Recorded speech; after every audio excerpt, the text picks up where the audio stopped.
Saudara Sapa Indonesia Malam, kami awali dengan informasi kisruhnya tentang terbelahnya Partai Demokrat yang terus berlanjut. Partai Demokrat hasil Kongres luar biasa KLB Deli Serdang, Sumatera Utara menggelar konferensi pers tepat di Hambalang, Jawa Barat dan menyebut kasus Hambalang menjadi penyebab rontoknya Partai Demokrat dan ada sebutan Candi Hambalang. Kasus megaproyek Hambalang kembali menjadi perbincangan hangat. Partai Demokrat kubu Kongres luar biasa Deli Serdang hari ini menggelar konferensi pers di lokasi proyek Hambalang. Ketua Dewan Kehormatan Partai Demokrat versi KLB, Max Sopakua menyatakan lokasi ini dipilih karena kasus korupsi proyek Hambalang menjadi penyebab kerontokan Partai Demokrat.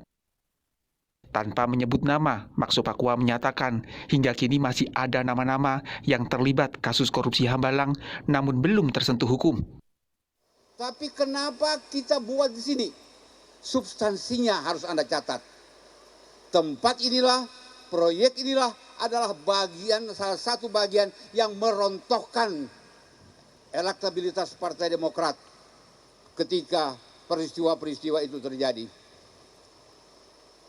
Dan yang paling penting, sebagian besar dari kawan-kawan kami yang terlibat sudah menderita, sudah dimasukkan ke tempat-tempat yang harus mereka masuk karena kesalahan.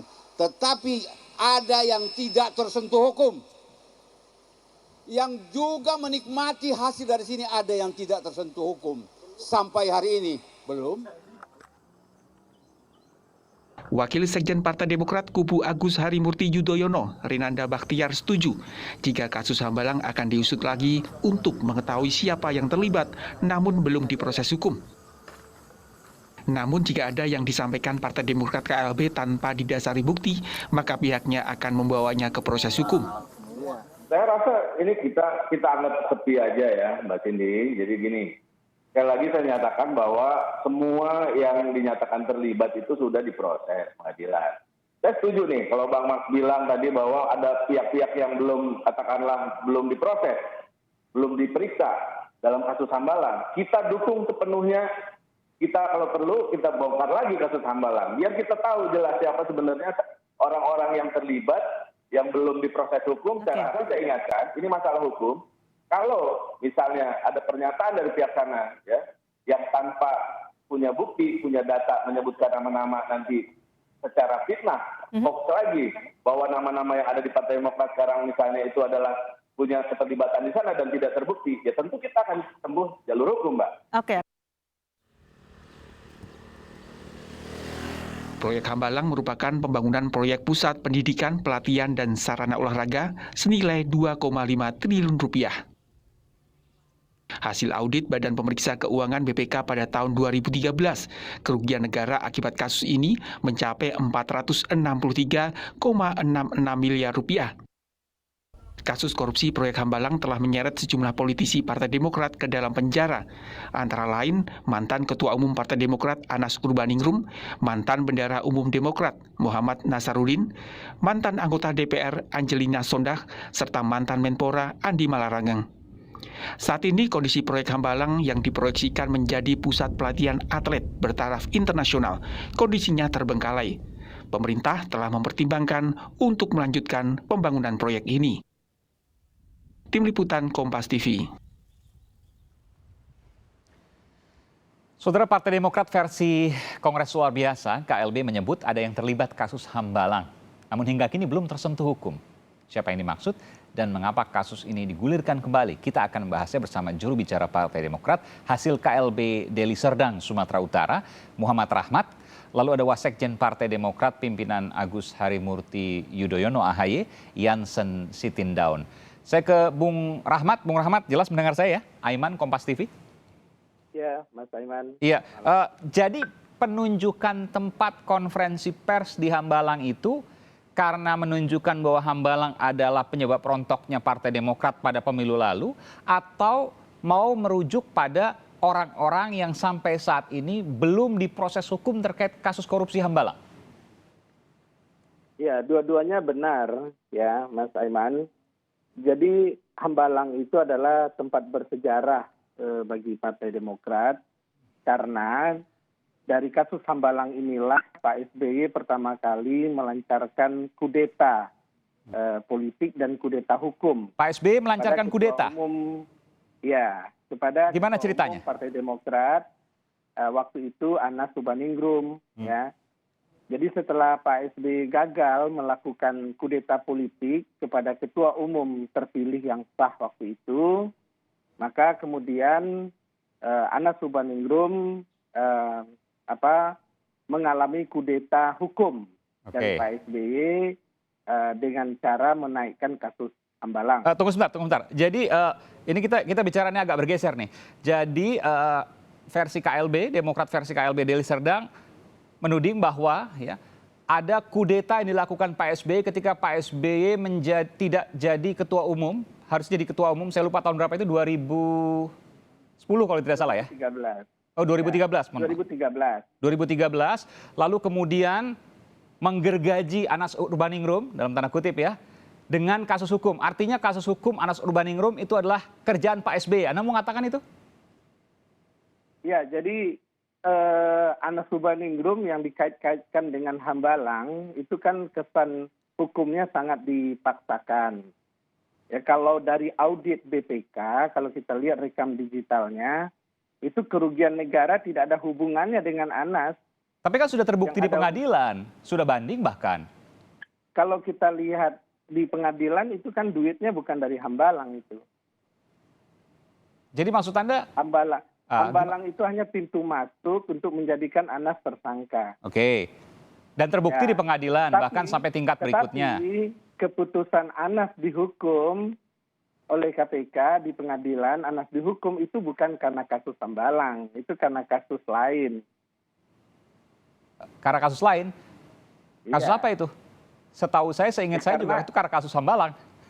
Kalau kita lihat keputusan hukumnya, Anas itu kena hukum karena menerima uang dari Nazarudin untuk keperluan Kongres Partai Demokrat di Bandung. Oke. Ya kan? Nah, karena itu dia dihukum. Kenapa dia dihukum? Karena tuduhannya waktu itu adalah karena Anas adalah anggota DPR RI, pejabat negara yang menerima uang dari Anas Urbaningrum. Yang terkait dengan kasus Hambalang, meskipun Anda mengatakan tidak secara langsung itu terkait. Jadi bukan karena kasus Hambalangnya. Kasus Hambalang hanya pintu masuk untuk mengkudeta Anas oleh Pak SBY. Oke, jadi tersangka dulu, ternyata dapat kasus yang lain, penjara, begitu ya? Ya, betul. Oke, saya ke Bung Jansen. Bung Jansen, silakan Anda tanggapi. Ini karena tudingan yang serius yang dikatakan oleh kubu KLB Partai Demokrat Deli Serdang, bahwa Pak SBY yang mengerjai Anas Urbaningrum untuk dijadikan tersangka lalu terpidana. Itu makanya saya katakan ya, mari coba kita berpikir agak sehat sedikit gitulah. Agak sehat gimana? Kasihan publik kalau kemudian kita melontarkan kalimat-kalimat. Gitu. Ya, benarkah itu? Anda punya alibi untuk kemudian mengatakan bahwa itu tidak benar. Bukti apa kira-kira yang Anda katakan? Yang menghukum Cak Anas itu penegak hukum, namanya KPK, dan sampai sekarang juga masih berdiri. Ketika kemudian KPK membawa perkara itu ke pengadilan, ya, di tingkat PN Cak Anas dihukum, di tingkat PT banding dihukum, kasasi dihukum, bahkan PK juga masih dihukum, walaupun hukumannya dikurangi, begitulah. Jadi apa hubungannya dengan Pak SBY? Apa hubungannya dengan eksekutif? Gitu. Makanya coba mari ya kita berpikir sehat sedikit. Kita boleh punya kepentingan begitu, tapi akal sehat, pikiran sehat, kalimat-kalimat sehat itu jangan sampai hilang dari diri kita begitulah. Jadi kalau kemudian udah rahmat begitulah, tidak puas dengan putusan Anas, besok sekolah advokat, jadi lawyer, gitu, ambil kuasa dari Cak Anas. Oke. Gitu, Saya berikan kepada Bung Rahmat. Bung Rahmat. Kemudian ajukan lagi, mungkin bisa dipakai itu putusan MK yang terbaru itu, PK lagi bisa begitu untuk mencari keadilan. Di mana logikanya tadi disampaikan oleh Bung Jansen, kan sudah di pengadilan tingkat pertama, naik banding, kasasi, bahkan sudah PK-PK-nya pun kalau tidak salah bukan di zamannya Pak SBY pada waktu itu. Apakah kemudian bisa ada intervensi dari Pak SBY? Ini bicara lembaga peradilan loh. Ya, yang disampaikan oleh Bung Jansen ini nggak ada korelasinya antara Hambalang, Anas, dan Pak SBY. Kita bukan bicara hukum, masalah hukumnya Anas. Yang kita bicarakan adalah ada upaya-upaya konkret SBY waktu SBY jadi presiden dan ketua Dewan Pembina Partai Demokrat yang mengkudeta Anas melalui kasus Hambalang. Dan ini menjadi sejarah penting bagi Partai Demokrat, sehingga ini kita jadikan landasan berpijak untuk saat ini ketika Partai Demokrat yang dituduh-tuduh oleh Pak SBY dikudeta, maka kita ingin menjelaskan ke masyarakat bahwa sebetulnya yang mengkudeta Partai Demokrat itu adalah Pak SBY dari para pendiri. Jadi bukan Pak Muldoko yang mengkudeta Partai Demokrat. Silakan Bung Jansen. Ya, sederhana begini. Sederhana, saudara, kalau menjawab ini. Saya malas bicara kalau tanpa fakta, tanpa bukti begitu. Insinuasi terus. Imajiner terus. Mimpi terus begitu loh. Jadi coba kita kembali ke dunia nyata begitu. Ini saya tunjukkan. Pak SBY itu naik melalui Kongres Luar Biasa Partai Demokrat, ya, itu di Bali. Pertanyaan pimpinan sidang di Bali itu siapa? Ini saya tunjukkan ya. Semoga bisa kelihatan begitu. Kalau tidak besok ke DPP ambil datanya begitu. Jadi pimpinan sidang Kongres Luar Biasa Partai Demokrat, ya, tahun 2013 pukul 17.10. Ya, pimpinan sidang Ketua Manggindaan, anggota Syarif Hasan, anggota Amir Syamsuddin, anggota Maxo Pakua, anggota Joni Allen Marbut, anggota Toto Rianto. Jadi pimpinan sidang, ya, kalau kemudian itu dikatakan kudeta gitu, walaupun saya tidak sepakat dengan itu dia. Jadi yang memimpin sidang Kongres Luar Biasa, yang kemudian menurunkan Cak Anas, pengganti Pak SBY begitu. Karena situasi partai ketika itu, ambruk benar di tingkat paling bawah itu. Kalau kemudian harus menyebut nama yang ada di pihak sana begitu ya, itu ada abang kami ya, Pak Joni Allen Marbut dengan Om Maxo Pakua begitu. Ini tokoh-tokoh senior. Maksudnya apa? Maksudnya Bung Jansen? Maksud Anda apa? Ini adalah pimpinan sidangnya ketika itu. Oh, oke. Pimpinan sidang di KLB Maret 2013 di Bali. Itu. Tanyakan Pak Joni Allen, tanyakan Om Max begitu tuh. Yang sekarang ada di kubunya Pak Rahmat ya? Ya, tiap hari mungkin diskusi itu, udah Rahmat itu dengan itu. Saya malas begitu, itu makanya saya menghindari benar debat di TV ini begitu ya. Debat yang tidak menunjukkan fakta, debat yang itu pipi di siang bolong gitulah. Iya. Capek membahas ini terus gini. Iya. Debat yang tidak menunjukkan fakta, Bung Rahmat. Anda nggak punya fakta kemudian untuk menyampaikan itu, hanya mimpi di siang bolong. Ya, yang disampaikan Bung Jansen tidak ada korelasinya lagi ya. Kalau terkait 2013 itu saya saksi fakta, saksi sejarah pelaku ketika Pak SBY kami membujuk Anas untuk didukung di KLB Bali. Bung Jansen belum tahu tuh entah di mana waktu. Dan saya nanya dulu, pimpinan sidang di KLB 2013 siapa udah? Coba omongkan dulu, siapa pimpinan sidang KLB 2013 yang udah katakan itu menurunkan Cak Anas tuh? Coba sebut siapa? Itu Pak Joni Allen jadi pimpinan sidang nggak? Apa yang mengatakan di sini, Bung Jansen? Kenapa apa kaitannya dengan pimpinan sidang dengan kasus ini? Pergantian ketua umum itu kan sidang, okay. Kongres biasa atau Kongres Luar Biasa begitulah dia. Kan dipimpin itu.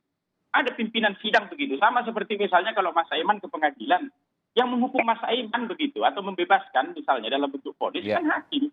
Siapa hakimnya? Kalau dalam konteks Kongres, muktamar begitu ya. Itu namanya atau musyawarah. Jadi atas restu mereka nggak mungkin kemudian ada cawe-cawe dari Pak SBY sendiri. Anda mengatakan itu? Bukan soal restu di sini. Itulah pimpinan sidangnya begitu. Kalau dikatakan kemudian KLB yang menurunkan Cak Anas itu inkonstitusional, gitu. Itulah pimpinan sidangnya. Tanyakan Om Jam, tanyakan Om Max. Kan ada di seberang sana sekarang itu. Itu. Bung Rahmat? Ngapain kemudian kita terus membahas hal-hal yang tidak penting? Bahas saja lah. Itu. Menteri Hukum dan HAM kenapa tidak KLB bagaimana saya mau menjelaskan kalau Bung Jansen motong-motong pembicaraan terus. Kan dikasih Aiman. Aiman kan kasih ngomong. Silakan Bung Rahmat. Ya, jadi sebelum KLB di Bali tahun 2013 itu ada tahapan-tahapan yang dilakukan oleh Pak SBY untuk kudeta Anas sebagai ketua umum. Salah satunya adalah menersangkakan Anas Urbaningrum. Ini versi Anda ya, ini punya konsekuensi tentunya. Mendesak KPK untuk mentersangkakan Anas. Anda punya buktinya nggak, Bung Rahmat? Ini jangan-jangan setiap orang bisa bicara.